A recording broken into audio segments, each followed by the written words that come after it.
Kita bernyanyi dahulu ya. Mari kita bernyanyi. Boleh berdiri. Ku kasih kau dengan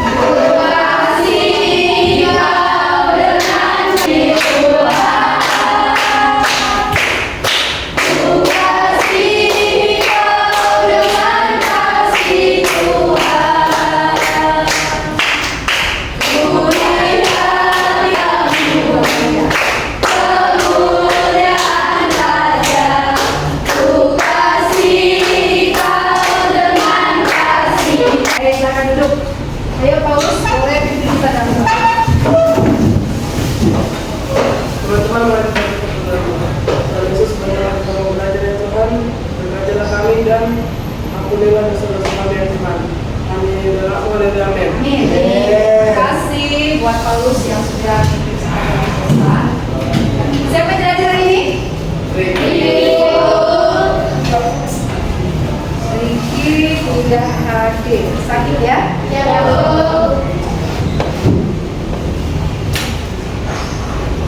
Oke, kita stretching dulu ya. Baik, Bu. Ya, bangkit berdiri semua.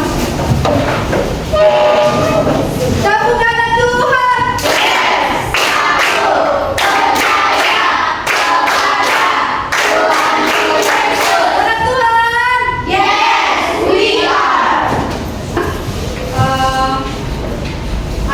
Yesus mengampuni manusia berdosa. Siapa yang bisa jawab? Ayo, Aceh. Mati di kayu salib. Mati di kayu salib. Tangan. Yang kedua, apa artinya Yesus menjadi korban keselamatan di kayu salib? Apa artinya? Siapa? Katakan. Ya. Mengampuni manusia yang berdosa. Mengampuni manusia yang berdosa. Yang ketiga, mengapa Yesus harus menjadi korban di kayu salib? Ya. Menghapus dosa manusia dilakukan kesalahan. Oke, menghapus dosa manusia. Keselamatan.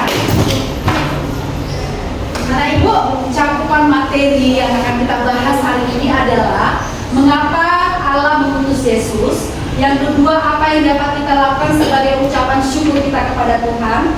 Yang berikutnya, bagaimana cara yang baik dalam meminta maaf. Ini akan kita bahas bersama-sama ya.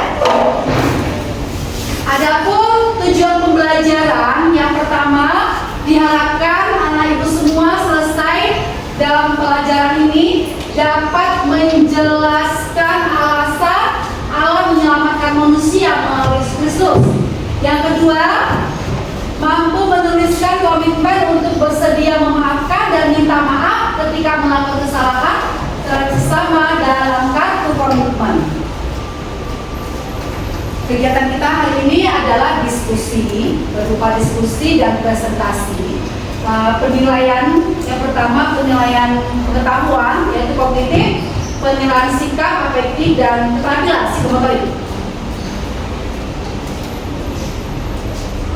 Materi teladan dalam teladan Yesus dalam mengampuni, bacaan Alkitab kita yaitu Yohanes pasal 8 ayat 11, Yohanes 3 ayatnya yang ke-16.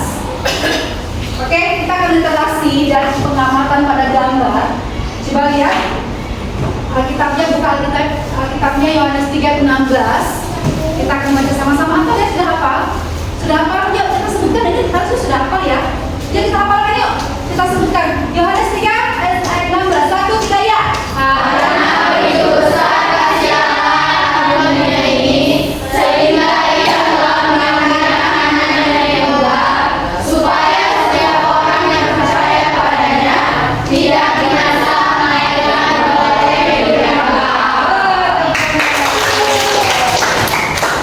Oke, silakan dipakai gambar ini. Nilai Kristiani apa yang kamu temukan dari gambar ini? Mengampuni.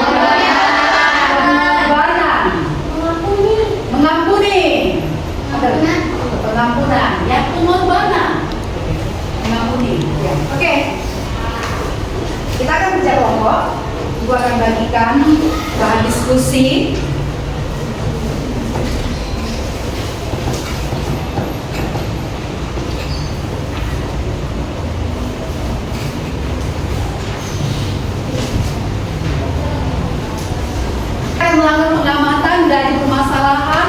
ada dalam Nats Yohanes 8 ayat 1 sampai 11 dan literasi dari buku pegangan kamu itu yang ada sama anak-anak semua. Tapi sebelumnya kita akan menyaksikan cerita Bab 8 ayat 1 sampai 11. Sekali peristiwa, Yesus pergi ke Bukit Zaitun. Pagi-pagi benar, ia berada di bait Allah dan seluruh rakyat datang kepadanya. Ia duduk dan mengajar mereka. Maka ahli-ahli Taurat dan orang-orang Farisi membawa kepadanya seorang perempuan yang kedapatan berbuat zina. Mereka membawakan perempuan itu di tengah-tengah dan berkata kepada Yesus, "Rabi, perempuan ini tertangkap basah ketika ia sedang berbuat zina. Musa dalam hukum Taurat memerintahkan kita untuk melempari dengan batu perempuan-perempuan yang demikian." Akhirnya tinggallah Yesus seorang diri dengan perempuan itu yang tetap di tempatnya. Lalu Yesus bangkit berdiri dan berkata kepadanya, "Hai perempuan, di manakah mereka? Tidak ada pertanyaan yang sudah aku sediakan di lembar dalam PD.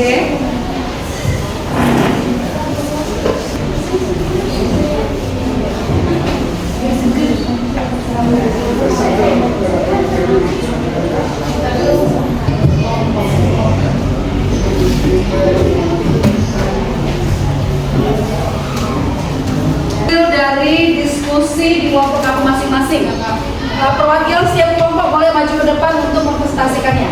Kelompok 1, silakan maju.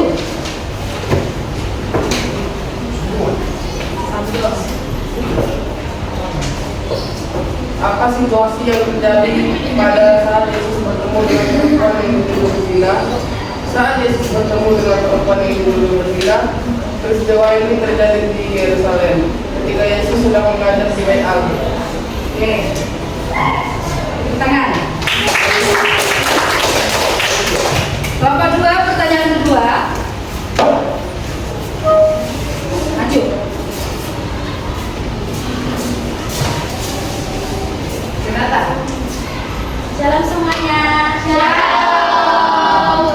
Kami akan menjawab soal nomor 2. Bagaimana reaksi Yesus terhadap situasi tersebut?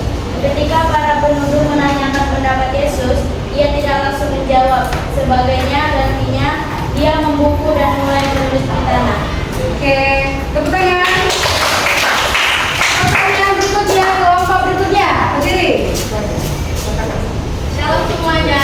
Shalom. Saya akan menjawab dari soal nomor 3. Apa pesan utama dari kisah ini? Pesan utama dari kisah ini adalah tentang kasih, pengampunan, dan kerendahan hati. Yesus menunjukkan bahwa tidak ada manusia yang bebas dari dosa dan menekankan pentingnya introspeksi sebelum menghakimi orang lain. Masuk kelompok ya. Baiklah, mengapa sih Allah perlu mengutus Yesus Kristus untuk menyelamatkan manusia?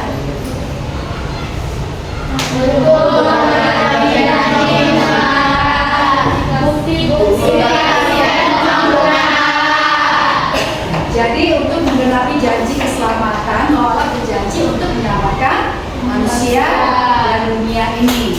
Dan sebagai bukti bahwa Allah mengasihi semua manusia.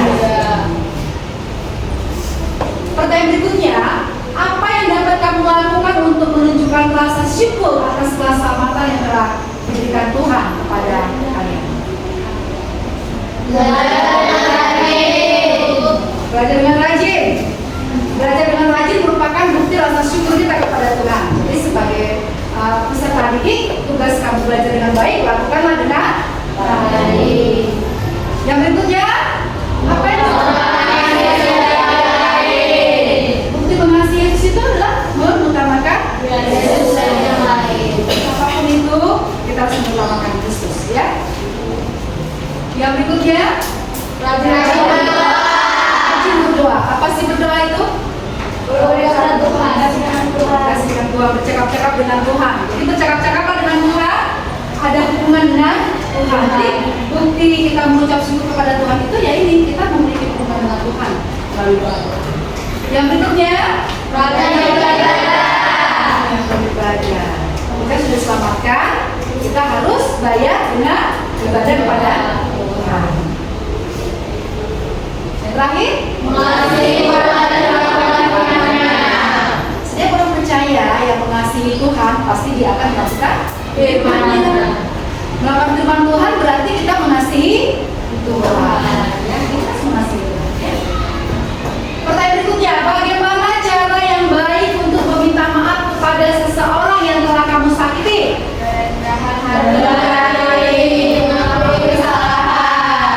Hasil diskusi kamu tadi mengatakan dengan kerendahan hati, ikhlas, mengakui kesalahan. Orang yang tinggi hati tidak akan pernah mengakui kesalahannya karena setiap orang yang rendah hati pasti dia akan mengakui kesalahan. Yang kedua apa?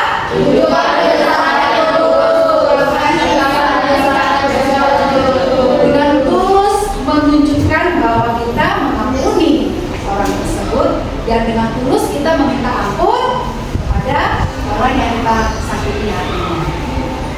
Yang ketiga,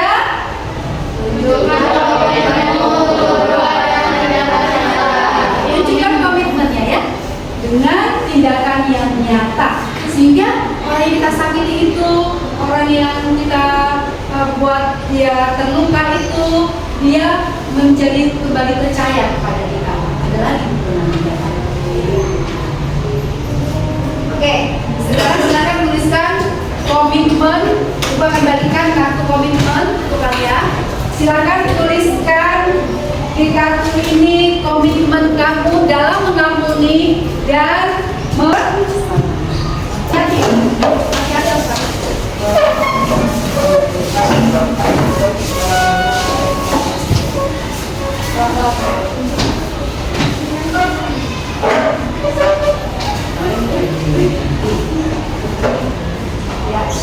masuk dulu.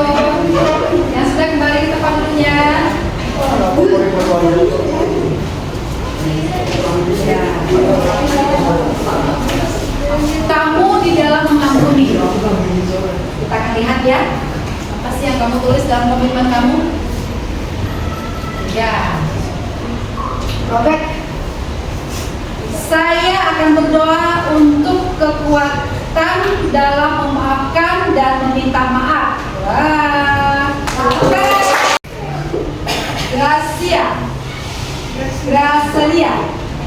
Saya akan bersikap rendah hati dalam mengakui kesalahan saya. Saya akan segera meminta maaf jika saya membuat kesalahan terhadap orang lain. Anak ibu, ini adalah komitmen kamu, ya. Jadi apa yang sudah kamu tuliskan, apa yang sudah kamu tuangkan dari hati kamu bentuk tulisan dan kartu komitmen itulah ungkapan hatinya, ya. Jadi kita harus bisa melakukan apa yang menjadi komitmen kita. Silakan Ibu berdoa kepada Tuhan, minta kekuatan dari Tuhan untuk kita bisa meminta maaf.